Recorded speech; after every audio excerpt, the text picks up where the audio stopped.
नमस्कार दोस्तों, मैं स्वागत करता हूं आपके अपनी YouTube channel the thought tree में। दोस्तों, आज का जो हमारा टॉपिक है वो है डेरिवेटिव मार्केट के बारे में। दोस्तों, अक्सर जो डेरिवेटिव मार्केट है बहुत ही कॉम्प्लेक्स टर्म समझा जाता है, क्योंकि डेरिवेटिव मार्केट जो नए इन्वेस्टर्स होते हैं या नए ट्रेडर्स होते हैं उनको समझने में थोड़ी सी कॉम्प्लेक्सिटी आती है, बिकॉज ये थोड़ा सा एडवांस कॉन्सेप्ट होता है।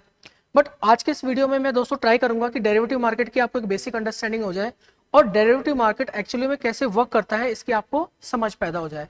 तो दोस्तों, अगर अभी तक आपने इस YouTube चैनल को सब्सक्राइब नहीं किया तो सब्सक्राइब कर लीजिए और नोटिफिकेशन में जाके बेल आइकन को प्रेस कर दीजिए, जिससे कि आपको आने वाले वीडियोस की notification time to time update होती रहे।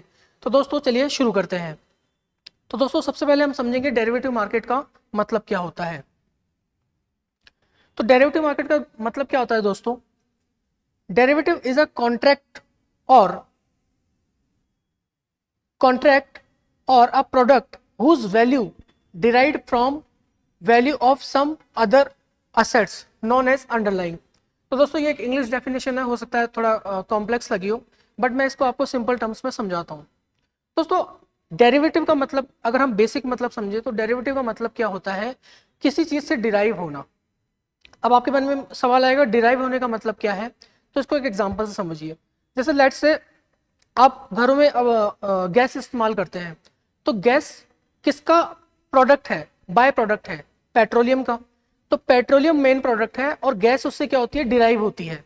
तो अगर पेट्रोल के प्राइसेस में जंप आएगा या फिर कच्चे तेल के प्राइसेस में जंप आएगा तो गैस की प्राइसेस भी बढ़ेंगी, या फिर कच्चे तेल की कीमतों में अगर बढ़ोतरी देखी जाएगी या फिर जंप मिलेगा तो आपको पेट्रोल की प्राइसेस में भी बढ़ोतरी देखने को मिलेगी। मतलब एक जो मेन एसेट होता है अगर उसकी वैल्यू में कुछ भी चेंजेस आता है उसकी वजह से उसके डेरिवेटिव प्रोडक्ट में भी चेंज आता है। जैसे लेट्स से आप इसको ऐसे समझ लीजिए, जैसे दूध का एग्जांपल लेते हैं। अब दूध और घी की जो कीमतें हैं वो आपस में क्या होती है? लिंक होती है। मतलब दूध मेन प्रोडक्ट है और उससे क्या निकलता है? घी निकलता है। अगर दूध की कीमतों में बढ़ोतरी होगी या दूध की कीमतें ऊपर जाती हैं तो ऑब्वियसली बात है जो हमारा घी का प्राइस है वो भी क्या जाएगा? ऊपर जाएगा। तो दूध यहाँ पे क्या है? मेन प्रोडक्ट है और उससे जो प्राइस डिराइव हो रही है, घी की प्राइस वो डिराइव हो रही है। तो घी क्या है? उसका डेरिवेटिव है।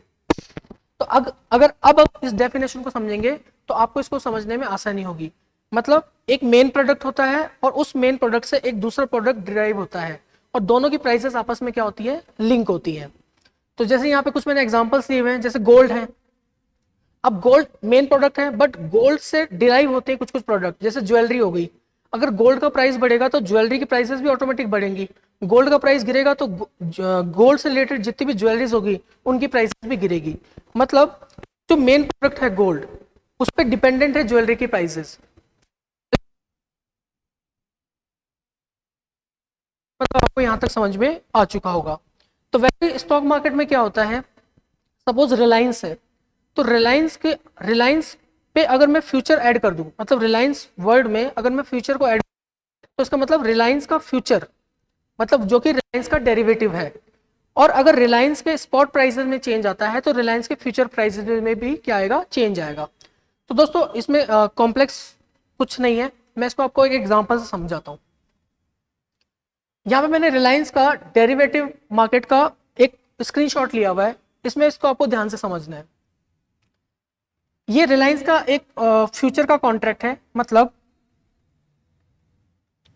आप इसको ऐसे समझो, रिलायंस का स्पॉट का एक प्राइस होगा। स्पॉट मतलब जो कैश की प्राइस है, ठीक है। वो कितनी चल रही है? वो चल रही है 2411। स्पॉट प्राइस को अंडरलाइंग भी बोला जाता है। स्पॉट प्राइस को भी क्या बोला जाता है? अंडरलाइंग बोला जाता है। या इसको आप ऐसा समझ लो, ये क्या है? मेन एसेट है जिसकी प्राइस क्या चल रही है? 2441। अब इसमें जो रिलायंस का फ्यूचर का प्राइस दिया हुआ है, अगर मैं यहां पे लिख दूं रिलायंस फ्यूचर, तो ये क्या है? रिलायंस का डेरिवेटिव है जो कि कितने पे चल रहा है? 2440। अब रिलायंस का जो डेरिवेटिव है, अगर हम डेरिवेटिव में ट्रेड करते हैं या फिर कैश मार्केट में ट्रेड करते हैं तो दोनों में फर्क क्या होता है? तो दोस्तों, जब अगर आप डेरिवेटिव मार्केट में ट्रेड करते हो तो डेरिवेटिव मार्केट में फर्क आता है लिवरेज का। मतलब अगर आप रिलायंस के फ्यूचर में ट्रेड करते हो तो यहाँ पे क्या होता है, आपकी क्वांटिटी फिक्स हो जाती है। मतलब अगर आपको रिलायंस के फ्यूचर में काम करना है तो आपको मिनिमम 250 क्वांटिटी क्या करनी पड़ेगी, परचेज या सेल करनी पड़ेगी। ये जो क्वांटिटी है कि ये क्या हो जाती है, फिक्स हो जाती है। अब इस क्वांटिटी के ऐड होने से डिफरेंस क्या पड़ता है नॉर्मल कैश मार्केट में काम करने में और डेरिवेटिव मार्केट में काम करने पे, कि आपकी जो प्रॉफिट लॉस की कैलकुलेशन होगी वो इस क्वांटिटी के हिसाब से होगी। मतलब सपोज आपने रिलायंस के फ्यूचर को बाय किया 2440 पे और रिलायंस की प्राइसेस वहां से बढ़ जाती हैं, सपोज 10 रुपए बढ़ जाती हैं, तो आपको 10 मल्टीप्लाई बाय 250 मतलब आपको 2500 का क्या होगा, प्रॉफिट होगा। अब प्राइस तो 10 रुपए बढ़ा है बट बेनिफिट आपको कितनी क्वांटिटी का मिलेगा, 250 क्वांटिटी का मिलेगा। और यहाँ पे उल्टा भी है, अगर प्राइस आपके अगेंस्ट गया, मतलब आपने बाय किया 2440 पे और प्राइस आपके अगेंस्ट गया, तो आपको नुकसान भी कितनी क्वांटिटी पे होगा, 250 क्वांटिटी का होगा।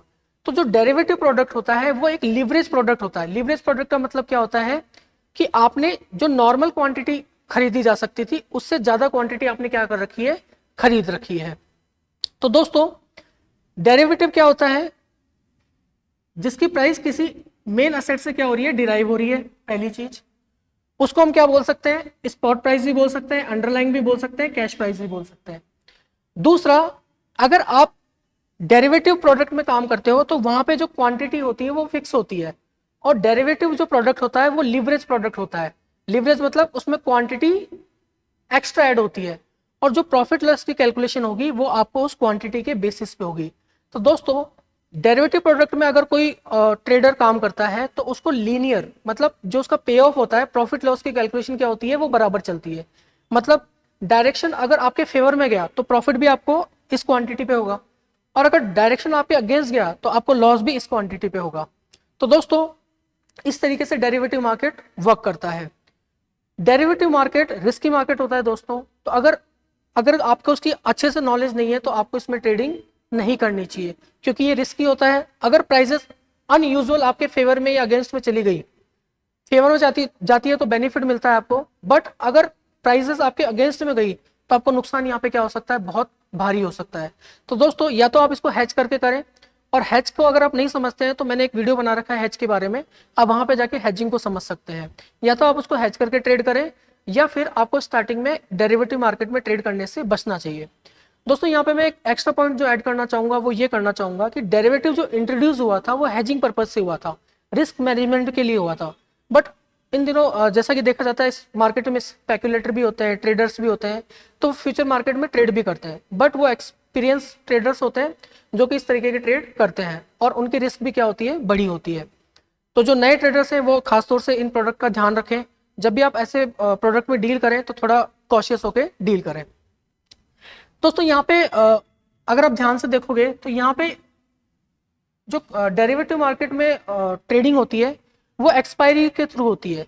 मतलब अगर आपने जो भी ये कॉन्ट्रैक्ट किया है बाय या सेल का, जैसे मान लेते हैं यहाँ पे 20 फेब का मैंने कॉन्ट्रैक्ट लिया रिलायंस का, तो इस दिन आपको कॉन्ट्रैक्ट को क्या करना होता है, खत्म करना होता है या एग्जीक्यूट करना होता है। मतलब अगर आपने कॉन्ट्रैक्ट को बाय किया है तो आप उसको सेल करोगे, अगर आपने बाय कर रखा है तो आप उसको क्या करोगे, सेल करोगे, या फिर आपने सेल कर रखा है तो आपको उसको क्या करना पड़ेगा, बाय करना पड़ेगा। इसमें रोल ओवर की भी सिचुएशंस होती हैं, बट मैं यहाँ पे एक जनरल एग्जांपल ले रहा हूँ। तो आपको क्या समझना है कि ये जो आपने कॉन्ट्रैक्ट किया है इस दिन आपको सिचुएशन को क्या करना पड़ेगा,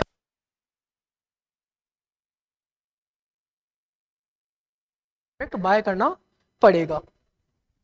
साथ में दोस्तों आपको इस चीज का ध्यान में रखना है कि अगर आप उस पर्टिकुलर स्टॉक में ट्रेड कर रहे हो तो आपको उसकी रिस्क भी पता होनी चाहिए। मतलब अगर प्राइस आपके अगेंस्ट में गया तो आपको नुकसान बड़ा हो सकता है, तो जो कि मैं आपको ये चीज पहले बता चुका हूं। तो दोस्तों होप इस तरीके से पूरा ये डेरिवेटिव मार्केट वर्क करता है। तो डेरिवेटिव मार्केट में हमने क्या समझा कि डेरिवेटिव क्या होता है, किसी चीज से डिराइव होता है एक दूसरी एसेट से, जो कि एक दूसरे से क्या होते हैं, लिंक होते हैं। जैसे रिलायंस का स्पॉट है, तो रिलायंस का जो स्पॉट का प्राइस है अगर इसमें चेंज आएगा तो रिलायंस के फ्यूचर में भी चेंज आएगा, और जिस सिचुएशन के हिसाब से आपने ट्रेड ले रखा है, मतलब अगर आपको स्टॉक में अपसाइड नजर आ रही है तो आप रिलायंस को बाय करेंगे, अगर आपको रिलायंस में मंदी नजर आ रही है तो आप उसको शॉर्ट करेंगे। जिस भी डायरेक्शन में आपने ट्रेड ले रखा है उसके अकॉर्डिंग आपकी प्रॉफिट लॉस की क्या बनती है, सिचुएशन बनती है। हाँ, इसमें जो आपकी क्वांटिटी है वो क्या होती है, फिक्स होती है। मतलब ये स्टैंडर्ड फॉर्मेट होता है काम करने का। अगर आपको प्रॉफिट भी होगा तो वो 250 क्वांटिटी मतलब 250 क्वांटिटी के हिसाब से होगा, और आपको लॉस भी जो होगा वो 250 क्वांटिटी के हिसाब से ही होगा। तो होप दोस्तों इस वीडियो में आपको डेरिवेटिव मार्केट के बारे में बेसिक अंडरस्टैंडिंग मिली होगी, और होप इस वीडियो से आपको कुछ ना कुछ वैल्यू एडिशन जरूर हुआ होगा। तो दोस्तों आज के लिए इतना ही रखते हैं, और तब तक के लिए आप चैनल से जुड़े रहिए और मिलते हैं नेक्स्ट वीडियो में। Thank you so much.